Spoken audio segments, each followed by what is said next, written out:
Adam West passed away yesterday, and I want to do a quick video and kind of talk about my memories of Adam West.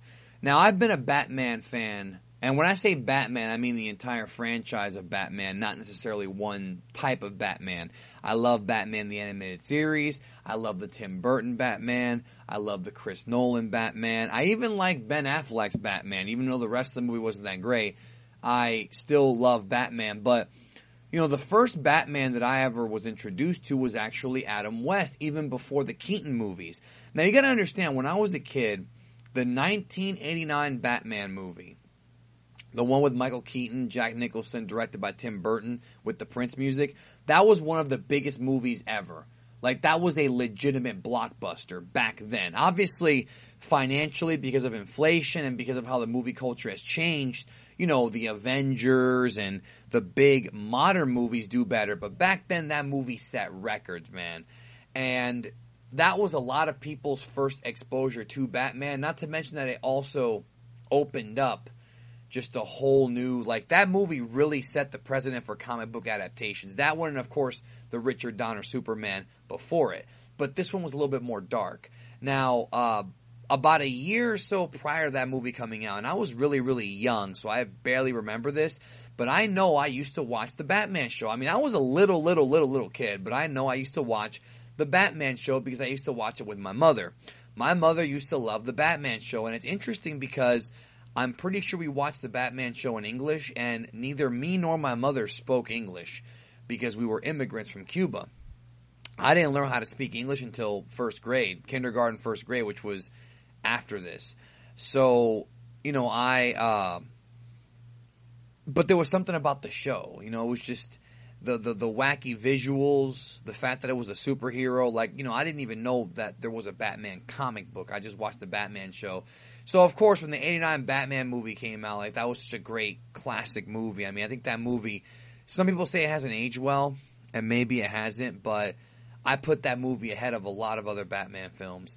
But the first Batman that I really, really loved was Adam West. And the thing is, everybody, it's no secret that the Adam West Batman was super cheesy, obviously, super cheesy, and extremely, you know, different and campy and you know, just a goofy series, especially when compared to the, like, uber realistic Dark Knight series that Chris Nolan put together.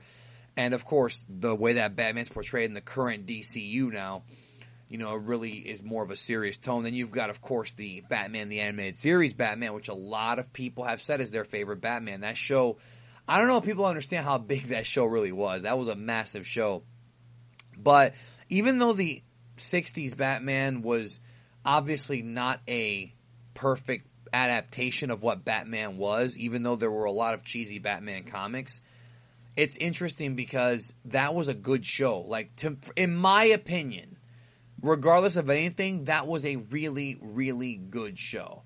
Because the thing is about the Batman TV series is that even though it was a, you know, an episodic show, I used to love how there would be, you know, cliffhangers. Like, you know, obviously a lot of you guys know me for the Dragon Ball stuff. That's obviously it. Some of you guys know me for wrestling. Which, again, wrestling also, back in the day when it was at its peak, used to always end with a cliffhanger. They still do it once in a while at the end of Raw. You'll have, like, an attacker, and, you know, it'll be a shocking finish. What's going to happen next? Well, Batman was the king of this. Like, you know, it would always end with, you know, what's going to happen? Where will Batman go? Tune in next week. Same bat time, same bat channel, which has been parodied for centuries, you know, it seems. But the idea of a cliffhanger and having to tune in the next week is kind of what made Dragon Ball, well, mostly Dragon Ball Z in this country, really become a big hit. And Batman did it first. So these TV shows that were like mini arcs, right? Like you had like 4-part episodes with like the Riddler, the Joker, whoever. It was addicting. And the thing is, I used to love the Riddler episodes. Obviously, Frank Gorshin was amazing as the Riddler. Those were my favorite episodes because the riddles were always interesting and it was always fun. Even though they were campy, it was always fun to watch it. And One thing I love about Adam West, that he'll be sincerely missed, you know, and I'm talking about Batman because that's what I grew up with. That's the show that I really liked. Even though he was in Diamonds Are Forever and, you know, tons of stuff, you know, obviously. The dude never took himself too seriously. He knew that he was the cheesy Batman, but he knew he was good. And he was the hero for a whole generation, because that Batman TV show back then was one of the few superhero shows. You know, nowadays we've got new ones like 2 or 3 times a year on Netflix. Back then there wasn't that many shows.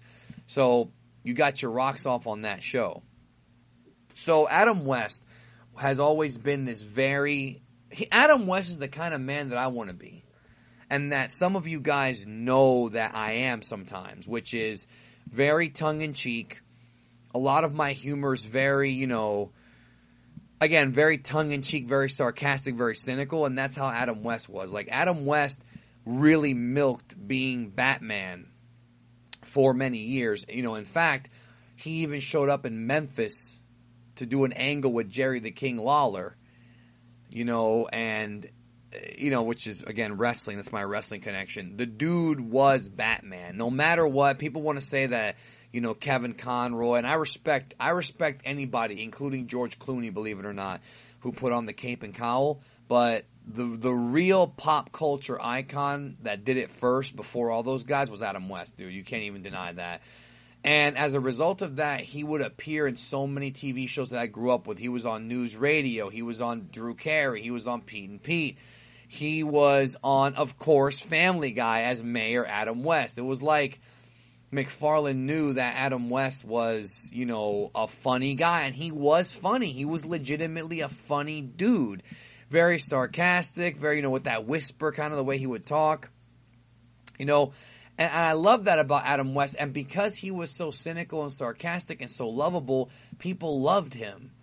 You know, they loved him, and it really sucks that he passed away. This one hit me, maybe not as hard as Princess Leia, you know, Carrie Fisher, but this one hit me hard because, you know, he's been everywhere. He was on The Simpsons, Futurama, he's been everywhere, and I just saw this dude a year ago. I was at MegaCon Orlando a year ago, and there was a huge panel there for Burt Ward and with Burt Ward. It was Adam West and Burt Ward, and I had so much fun. Even though the panel was kind of short, I had so much fun there because the dude is so happy, and so was Burt Ward too. And to find out that the dude died, you know, well, technically it was a couple days ago now. It was a few days ago. I said yesterday because it feels like yesterday, but it has been a few days. So my apologies on that. He was 88, which means that he was old, but he died of cancer, you know, and that I didn't even know that he even had cancer. I mean, I had no idea, and it hurt because for a lot of people, this was their first superhero. Now, I'm going to be honest with you guys, I gravitated more towards the Burton Batman because that was the big movie, and there are people who are older than me who swear by Adam West as being the greatest Batman of all time.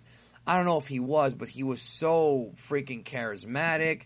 He was such a, you know, as an actor, every role he was in, he knocked it out of the park, even when it came time to make fun of himself, dude. When it came time to make fun of himself, he was fine with it. Like, and I like that about him. And I think that we should all take a lesson from Adam West in that sometimes you just gotta, you know, smile and just accept things the way they are. And just accept that, you know what? People are going to talk shit about you and make fun of you for being cheesy or corny or whatever, but you're an icon. You're a cultural icon, and you will be beloved forever. I mean, that's it. And I've seen this guy in so many... I'm not even scraping the surface, dude. He was also in Outer Limits. I didn't even mention that he was in Outer Limits, too.